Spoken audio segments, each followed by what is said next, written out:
All right, welcome to the Local Government Insights podcast, Modernizing Government Leadership, your source for insight for local government technology. My name is Brendan Middleton, and I'll be your host today. And we're going to be speaking with Ann Kirkbride about why it's so critical for governments to consider a digital transformation strategy now more than ever. Hi, Ann. Welcome to the show. Hi, Brennan. Thank you for having me on. Thank you so much for being here. So for all our listeners, Ann is the business unit leader of digital processing services at Avenu Insights Analytics, an industry-leading local government provider of revenue enhancement and administration software. But before we get started, Ann, could you tell us a little bit more about yourself and just highlight some of your experience in the industry and just explain your specific role at Avenu? Sure. So my career has spent in digitizing all types of records. It's from the system side all the way to actually the scanning side, taking in consideration all the digital strategies over the last 15, and then you go back even 25 years, how technology has driven how we view our information and how we handle our information. I have worked specifically in the government sector the last 20 years. So Wonderful. everything from small counties to large counties, public, private sector. I have had the luxury of working with many of the largest companies and counties in this country. Wonderful. So we're going to draw on a lot of that experience today, obviously, and a really exciting topic that I'm really excited to dive right in. So let's get right to it. So all of us and many of us have heard many times that before that digital initiatives are critical for companies to survive. And not only companies, we're going to dive more specifically into the public sector today. But a recent study, and what really sparked this invitation to do this interview, was by Adobe. They found that companies that have prioritized over the last 10 to 20 years digital initiatives are overwhelmingly more than 60% more likely than their peers to achieve their business goals. And everybody's got business goals to achieve. So I want to dive right in and just, my first question really is around adoption, because I want to start with how do you get started? In your 25 years of experience, as you've explained, working with local governments more specifically, how often do you see them adopt new digital strategies? And when not, why, and what are the reasons why they don't want to move forward? Sure. So I would say specifically in the government market, and the world in general are very comfortable with paper, right? You can touch it, you can see it.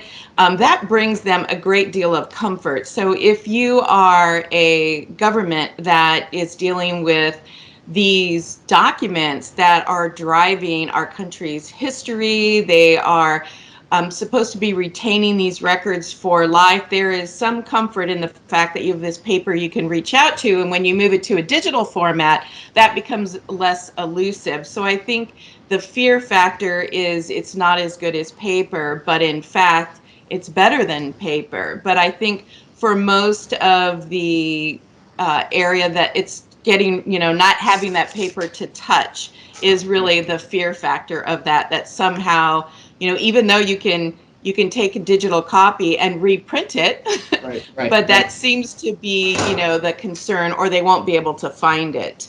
And so, but certainly, as we talk further, we can really show some examples how that's not the case. And I don't, and when you think about it, paper is one of those things that is most susceptible to any kind of natural disaster, whether Mother Mhm. Nature or internally, right? It's paper, Right. it can get wet, it can dissolve.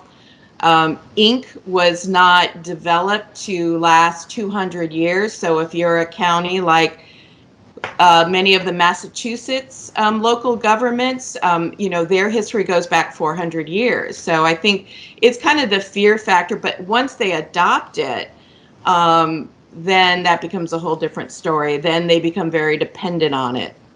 Right, right. Well, honestly, and that's a great lead into kind of one of my next points that I wanted to touch on today was continuity planning and how vital that is, not only to the public sector, but also the private sector. And as we've all experienced within the last 12 months, today it's a pandemic, right, that has affected everyone across the entire world over the last 12 months or so. And tomorrow it might be a hurricane, or as we're seeing out west, a fire. Um, it just seems so important that at the center of all of these issues continuity planning is so important, and a digital strategy to achieve that is just so important. So unfortunately, a lot of times what I've seen in the industry is that many state and local governments are actually, they often lag behind the private sector for whatever reason. So I want to dive in there just a little bit. So I'm interested, from your experience, how do local governments with more robust digital strategies perform that you've seen? How do the ones that have more robust digital strategies, how do they perform versus the ones that really don't have any or very little digital strategy? Well, I would say it happens to most counties, it happens to most local governments organically. They start running out of space. So if they have retention schedules that are forever, as in property, local government initiatives that have to be stored for, at like commissioner courts meetings, all of that information has no retention schedule. They have to keep it forever. So it's exponentially growing, right? We're moving, the paper is growing faster. And so I think it happens kind of organically as they recognize we're running out of places to store records. We're having to move them into off-site storage. How expensive is that storage? So I would say most of the ones that adopt it early fare better, and usually it has to do with funding. Larger counties are usually better funded. They think of digital strategy, but if you're a small city or town in Connecticut, you don't have the same access to funding. So I would say they fare much better, and more importantly, they're able to react much faster, right? The pandemic is a good example, or a natural disaster. If it hits and let's say it's something simple like there was a fire in your office and the sprinklers kicked off and it flooded your records center. I mean, that's kind of an occurrence that happens every day. What's your ability to do business as normal? Well, if you've got a digital strategy in place and you've got your records backed up, it's literally just let's move to a different location, boot up some computers, and then you can continue to do business as usual. Or you're working from home like we're all experienced now. So I would say it's happened more organically. We're in a time now where federal funding is allowing some of those who maybe wanted to have digital strategies, but they were fighting for funding in their local governments against needing a snow plow, or the roads needed to be repaired. So it was one of those things that wasn't prioritized because we had the paper. Sure. So, Ann, you've convinced me it's important. You've talked about some of the issues that could arise, like a pandemic, a fire, a hurricane. So, office, a simple office, sprinkler going off. So everything few and far between that could happen to cause the need for a digital strategy. Let's dive a little bit and lead into the process. I oftentimes hear, where do I start? Like, how do I get started? So how can some of our listeners and local government leaders that are considering moving in this direction, like, a lot of times when I'm beginning a new process, like, I want some quick wins. I want to feel like I'm doing something. Like, I want to feel like I'm accomplishing something without going all in and feeling so overwhelmed that I have to do all of this all at once. Like, can you talk about like how certain governments can take advantage of what you're describing in terms of some easy wins? And if they have a long way to go in their digital transformation, like, where should they begin? Absolutely. And I always say it begins with baby steps. Every journey begins with a single step. So you have to really just start in that direction. Don't feel like you need to know all the answers, but know that you need to know the first next steps to move forward. And those are as simple as, scanning has only been around really mainstream since the 80s. Now, I know that 40 years, and when they were first buying scanners, Xerox actually produced the first scanner. They were very expensive. There was no software. We didn't have systems to store these behemoths size of data, which we do have now. Storage is very inexpensive. Scanners, you can buy a scanner for $150. So the very first thing I think is commit that you're going to develop a strategy, and you're going to start with baby steps, and that is that you have a scanner and you have a computer at which that can hold those documents. And I think that's as simple as it needs to start with, as most of us are kind of used to in our daily lives. Got it. Wonderful. Cool. So let's talk a little bit about the traditional analog approach and governments that we are talking about right now that are behind in this digital transformation, how they need to begin thinking about how they can continue to offer residents, quote unquote, traditional analog essential services during a future crisis. Because again, like we talked about, today's a pandemic. We may never see this type of pandemic or crisis before to this magnitude, but there's others on the horizon. How they can continue to provide those traditionally analog services either remotely or with reduced staffing. So like, how and what does the process of transitioning from analog to digital look like? First, you have to have hardware in place, which is easily accessible, easy to get. Every office out there, there's workstations on everybody's desk. You then need to first sit down and go, what is going to be our strategy? And that's really two sources. So one is, what is the retention of these documents, and how are these documents being used? Are they used only occasionally? Are they used every day? So first you have to address the use of these documents, and that will drive kind of how you store them, where you store them. And then secondly, you need to look at what's in these documents. Is there proprietary information that we need to be concerned with? Because then maybe the documents are only available locally within an office and not to the world. Are these documents that you want to have a e-commerce available?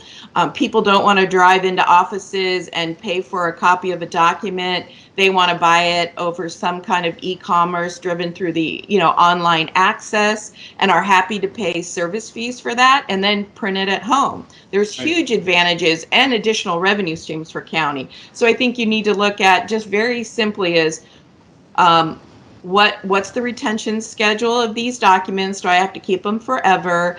And who's using them? And what is their purpose?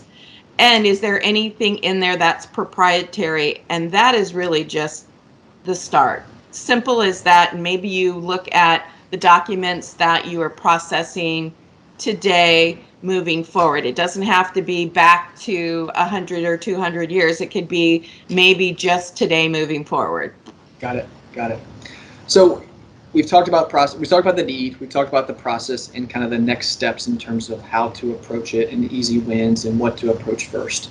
I often like to, when I do these types of interviews, talk about the negative aspect too and what to avoid.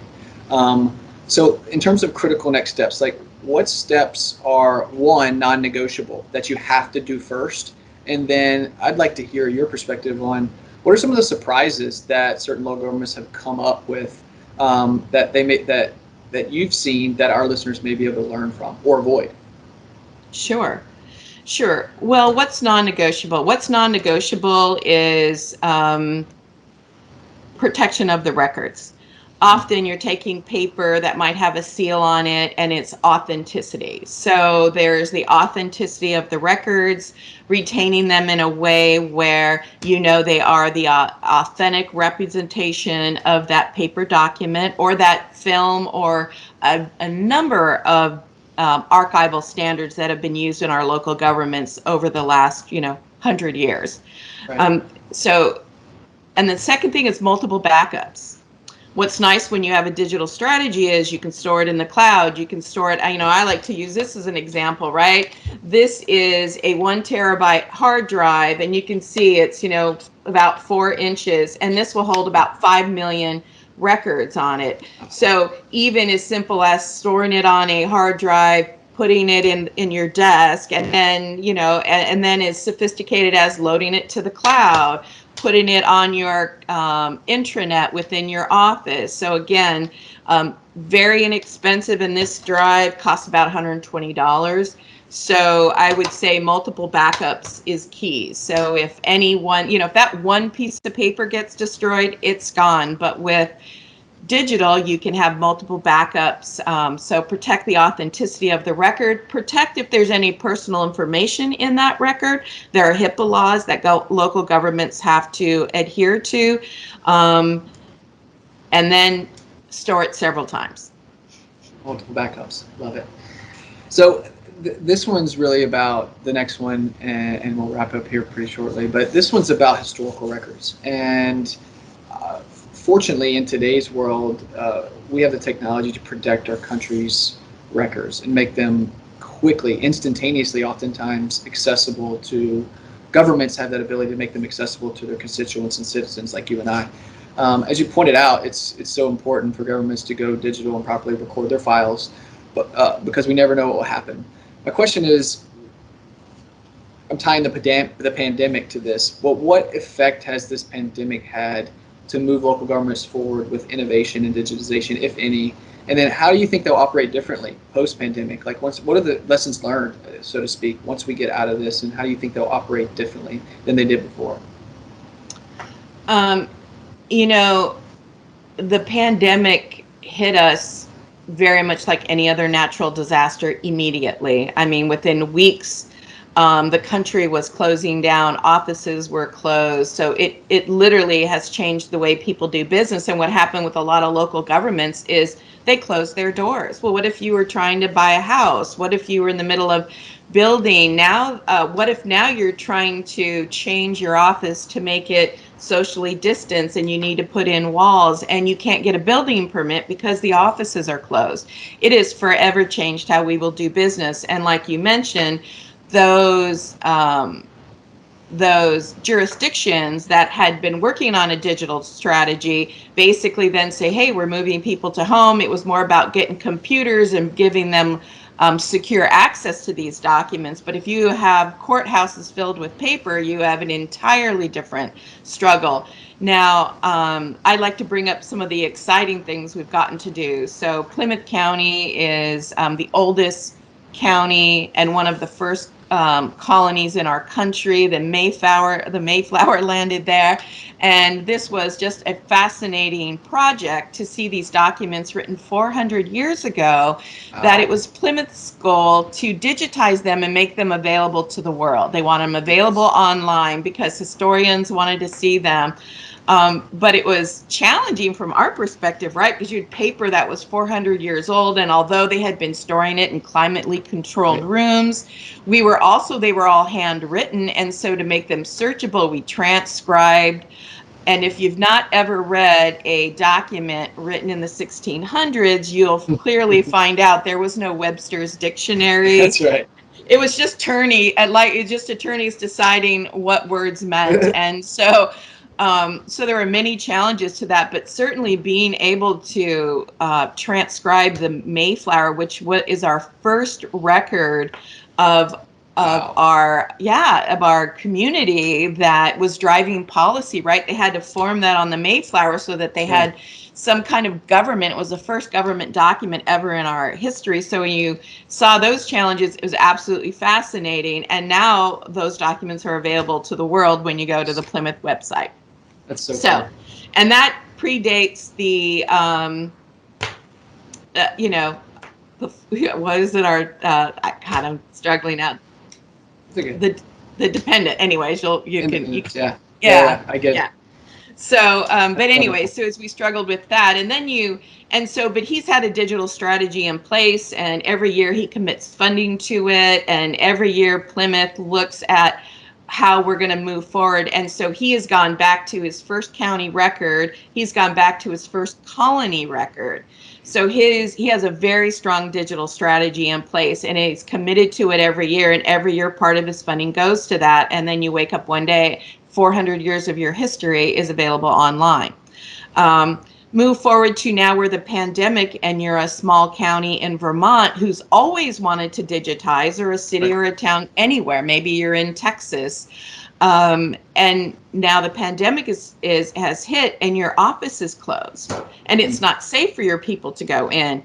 Well, we had in the last quarter of this year where we had 22 of these counties, it's like, hey, we need to be online today because we can't collect revenue that our county needs because we can't come into the office and you can't come into the office. And so even if you're a small county, what we saw is legislatively they were given access to funding that has to do with digitizing their records and make their records available online. I mean, 22 counties, and in a course of 10 weeks, we were able to go out and bring many of those who only had a computer on their desk and paper files in cabinets completely online. That was very exciting.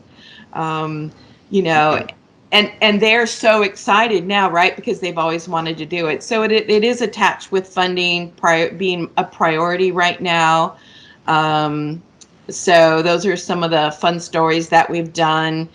We've worked in very large communities where maybe they're trying to, one of the things when you do start, if you have a digital strategy, then you start getting other problems like you have a digital record and 40 people are saving that same file on everybody's desktop, clogging up their SharePoint site. So once you get down the road that far, then you start dealing with those kind of strategies. So Monroe County is one in Pennsylvania where they had that same concern. They have a strong digital strategy. And so now it's taking all those records and putting them into a unified access point where instead of everybody storing things locally on a hard drive, they're stored locally on a shared office drive, whether it's office or a county, so that you can pull that electronic document a million times. You can be looking at it, but you don't have to be storing them locally on hard drives and clogging up your computer system. So, but those are problems you have later on. I love that. I love that. There's so many directions I want to go here. One other quick question, maybe you could touch on. You talked about collecting revenues. Like some of these governments their offices are shut down, so not able to collect on some of the records that are being downloaded or retrieved. Like, can you talk about that a little bit? How this, in some degree, is a revenue enhancement component? Absolutely. It now becomes a commodity, right? So first of all, if people can't come into the office, they're not paying fees to record documents. They're not paying transfer tax fees. So first it's put a halt on these governments, and we won't even know how this is affecting their budgets until next year because the budgets they have now are from last year. But as they're doing their budgets next year, they're going to have loss of revenue. So by beefing up your digital strategy, you're allowing that you can now have access to those records, even if it's as simple as maybe you don't have online fillable forms, but you can certainly email a form. You can pay online with a credit card and continue the revenue as we know it. I mean, we don't even know the effect of that is. And then, of course, the revenue that a lot of counties are using to pay for these, I'll use Allegheny County as an example. Again, a county that we've worked with has a huge history, millions and millions and millions of records, and we've been basically digitizing them back in time. And they have a very good online presence where they can present those records to be purchased online, and you're basically downloading them, paying a convenience fee. And I don't know about you, Brennan, but if you try to park in a big city anywhere, parking's going to cost you $20 to $25. So and then the drive there and the gas. So if I can spend dollars and download a record that I need right now, I'd say that far outweighs the trek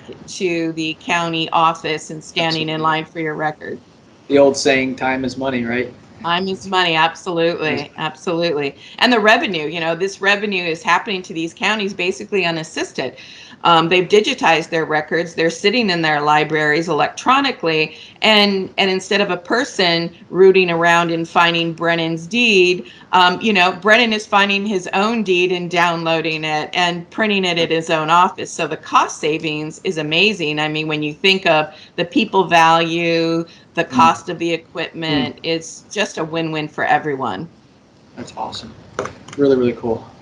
So it's been a very insightful conversation, Ann. This has been incredible. There's other areas we're going to touch base on at a later date. I'm sure I have just so many different questions. I'd love to just dive a little bit deeper into some of these areas, as I know this is just such an important initiative that so many local governments just need to give some thought into just starting somewhere, like you mentioned, or if you have funding to consider doubling down on it, given our recent months and recent pandemic and other natural disasters. But can you just leave us with a couple key takeaways from our conversation today that you would like our listeners to leave with? Absolutely. Day one, just commit to having a digital strategy. Think through the use of those documents, how you're going to store them, and again, multiply store them, and then just start. If you don't have the technology resources in your own offices, there are many, many people out there that will help you, walk you through the process. But like any great journey, it starts with a single step. Love it. I love hearing your perspective on this, Ann. Thank you so much for joining us on the Local Government Insights podcast, Modernizing Government Leadership. For those listening in, make sure to subscribe and rate this podcast. We'd love to hear your thoughts. Thank you all for listening. Please stay tuned for more local government news and insights to come. We look forward to having you join us next time. All right. Thank you, Brennan. Take care. Bye.